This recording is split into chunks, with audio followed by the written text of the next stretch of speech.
G'day everyone, I'm the Red Scar and this is Red Scar Gaming in Game 1, Draft 1 of Murders at Karlov Manor. Yeah, I've done a little bit of drafting and done sort of as much research as I can without getting a degree. Let's see how we go against Mezzy. And I noticed my little symbol's not up, but anyway, that's right.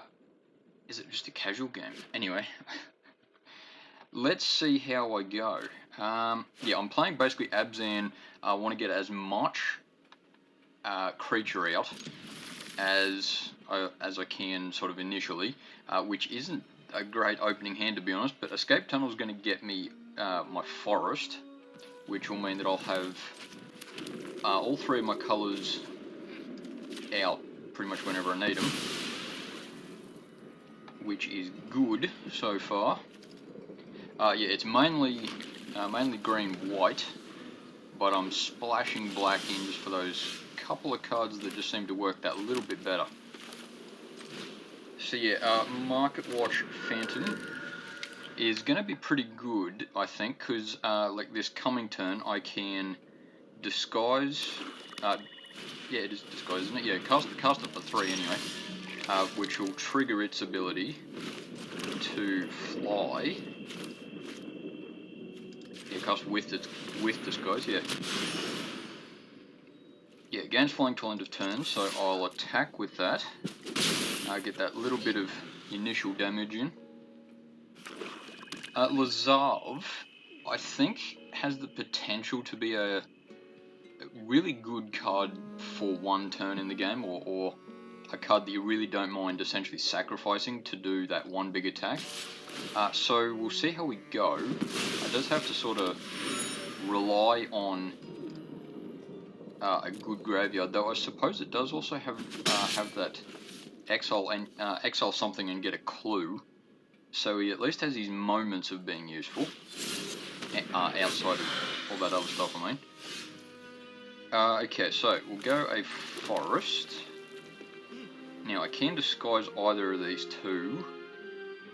Vengeful Creeper's probably... Yeah, probably the one I want. Oh, they remind me... Yeah, disguise 5 for that guy. So...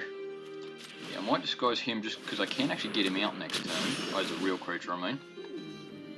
And... I'll just attack with the Phantom. Because, yeah, what I can do at the moment is go... turn 5... Covert Ambusher. And... force face down card to attack... block, I mean. Or... Karlov Manor. Sorry, remind me what he just did. It was Soul Search, yeah. Yeah, non-land card from it was the only one I had. So, okay, so I'm glad I got rid of Covert Ambusher from my hand then, I suppose. Play Plains. Now, just a second. Ward. Total spell or ability. So, yeah, I do have to... Yeah, what I can do... Trigger his disguise ability. Sorry mate, just thinking. Takes a little while. Yeah, trigger his disguise ability, get Lazav to block. I don't mind if the face down card blocks. At least assuming there's no combat tricks or anything involved with this. Not Lazav is particularly bad at the moment, but he could be bad later, so yeah, I should at least keep in mind that he's potentially big, potentially dangerous.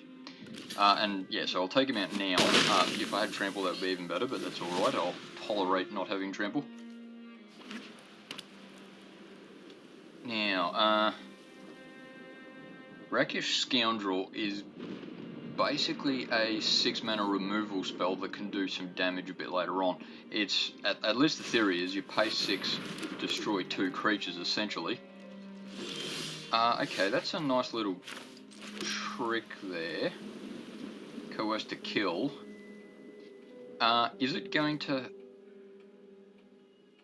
Yeah, destroy target token an opponent controls. I can actually use Cruel Whipcracker to take out that face down card. Can I? Okay, so it's not a token.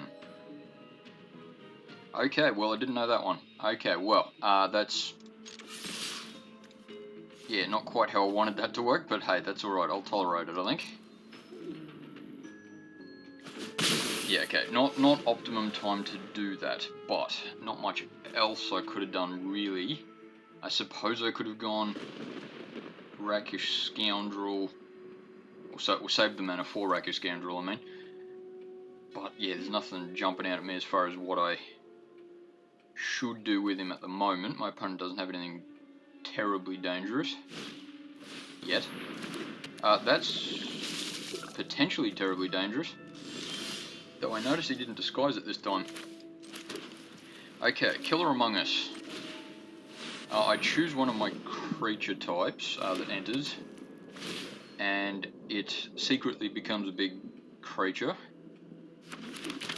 I'll choose the... no, don't tell my opponent, but I'll choose the Goblin because it looks the most like me. And yeah, it gains super duper flying. I will attack with the Whipcracker. I don't really need it to do anything at the moment. It might just get, yeah, the trigger or something that I need. Need the trigger, but yeah, anyway, that's alright. Yeah, I suppose Fairy Snoop doing that is, yeah, just to play on the defensive. It's not stupid. I'm a little surprised he did it then, but yeah, there's nothing terribly bad about it. Reveal the creature. Yeah, so I've got to remind myself I have to attack and it has to be a Goblin token.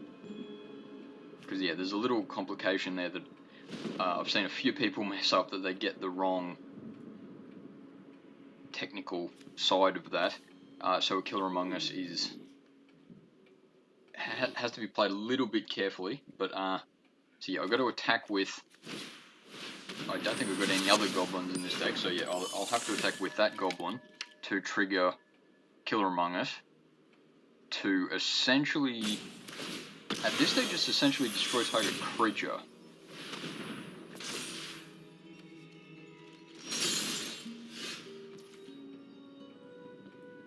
Sorry, remind me what that does. Tap target creature if evidence was collected with a stun counter on it. Yeah, okay, so that's alright. Yeah, they went this way. Will, look, help a little bit. It'll just get some lands out of the way. The Investigate will help. I don't think I really need that trigger ability. Oh, okay, that's the Axebane Ferox. Let's attack with...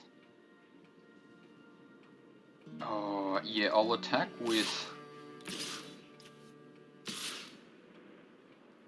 yeah, I'll attack with everything. I hope he doesn't go Ambusher on Goblin and notice that oh, look, I've got to... yeah, that's one thing. I've got to be a little bit careful that my opponent doesn't see what cards I hover over, which I suppose is similar to a normal game where I've got to keep secluded what I just chose. But yeah, look, that's the psychologist getting in me a little bit. I don't mind if Culvert Ambusher blocks one of the other tokens, or even the Phantom, because that'll die anyway. Yeah, okay, so I get to choose target Goblin as the big creature, and lucky that I chose that. In this particular case, because if you take out the Snoop, it's basically I sack one creature to take out his biggest in that particular setup. That was just mainly just lucky, frankly. But yeah, now I've still got Rakish Scoundrel that I can utilise. Yeah, okay, take out the Goblin, that's not stupid. And I've got the lot to choose from for Vitu Inspector. Now, what actually do I want to do with that? Because what I can do, I can actually go Ferox, Axebane Ferox, go Vitu Inspector, and I'm quite sure I have the Evidence 6 available. And there is...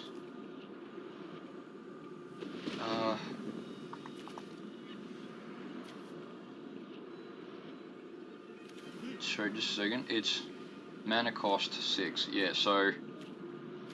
oh, geez, yeah, I sort of got to go like 3-2, but anyway. I'll just have to hover over that in a second to remind myself exactly how Evidence works. But yeah, I'll put a 1-1 token on the Ferox, partly to keep him alive. Phantom will get his trigger. I get to attack a bit there. He'll probably have to chump block with Eliminator at some stage. But now that Evidence bit, I've got to remember there's a little detail that I keep forgetting. Exile cards with total mana cost. Yeah, so it's any cards. Yeah. Because I forget what it is, but there's some mistake that people occasionally make that it has to be creatures or something like that. Or I might be thinking about a different trigger. But anyway, I'm talking to myself at the moment. just ignore me for that last 10 seconds. He's got rid of my Ferox, which I'd prefer he didn't, but hey, that's alright. Yeah, look, I may as well play Defenestrated Phantom just as is, because there's not really any particular reason that I need him at the moment. Rakish Scoundrel, yeah, I've got to remember that I do have him still. Yeah, I don't really have any particular card that I sort of want to take out. Though I suppose 10th District Hero is probably my next move as far as taking that out. Target token, none of those are tokens. I'll attack with... look, I'll attack with everything, partly just so I can get this damage in, because it's only 5 health. Yeah, and I think... well, yeah, look, my opponent, I don't think can do, like, much, really. Because I hit him with the Phantom, and he doesn't have any, like, gains reach or something. So, yeah, I hit him with the Phantom, and I just got to do 1 more damage, which... yeah, no, he can block the other 3, that's right, that's... yeah, I don't mind, though, because I'll go... turn face up there, and I'll give Rakish Scoundrel... what's it called? Indestructible. That's the name of that thing. And look, Cruel Whipcracker is not the ideal card just at the moment, but yeah, look, 3-2 is for 2 mana is not bad anyway. So look, I may as well play it because I only have to do 1 more damage, and I can do it next turn. The District Hero doesn't gain reach or anything. 5/5 other creatures can run indestructible. It's good if it works. Okay, push helps my opponent, I mean.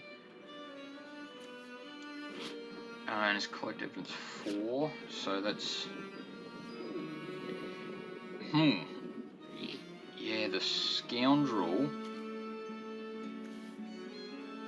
has got to take out the hero at this stage. Yeah, the hero's the one that's gonna basically get him the win, if he gets any win at this moment. And the Vigilance really helps him, because if he didn't have Vigilance, he would not have attacked. Which is fair enough. Okay, it locks it on Eavesdropper.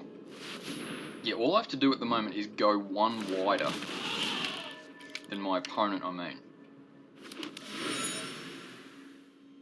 Do I want to sack that clue now, simply so I can get that draw that I might need if I can get haste or something? No, look, I'll save it till next turn,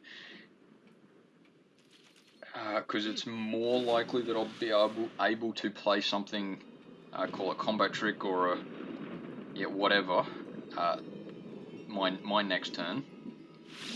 Oh, yeah, okay. No, I think it's basically that my opponent didn't have destroy target creature or something to stop me going wide, is basically that. But yeah, I'm pretty happy with that, how that went. A little unhappy, I suppose is the word, that that game went for as long, because I was sort of hoping I might be able to get a bit control-y the first couple of turns, but that's alright. Anyway, thanks for watching. See you next time.